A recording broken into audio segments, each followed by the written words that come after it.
গেছে রে ফুলকপি। তাহলে তুই এখানে দাঁড়িয়ে কেন? যা মুলাকে তোর মনের কথা বল। আচ্ছা তুই এখানে দাঁড়া, আমি মুলার সাথে কথা বলে আসতেছি। এই যে মুলা, আমার কথা কি শুনছো? একটু দাঁড়াও, তোমার সাথে কথা আছে।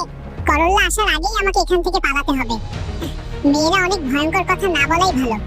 প্লিজ একটু দাঁড়াও মুলা, তোমাকে একটা কথা বলার ছিল। আমার এখন সময় নাই, আমার ক্লাস শুরু হয়ে গিয়েছে, এখন ক্লাসে যেতে হবে। কি পড়ে গেলেন আপনি? আপনার জন্যই তো পড়ে গিয়েছি। আমার তো কিছু হয় নাই, আমি কি আপনাকে ফেলে দিয়েছি নাকি? আপনার পিছনে দৌড়াতে যেই তো পড়ে গিয়েছি। না হেসে এবার আমাকে তোলেন। আমি কি আপনাকে ফেলে দিয়েছি তুলবো? আপনি নিজে থেকে চেষ্টা করেন, না হলে ওইভাবে বসে থাকেন।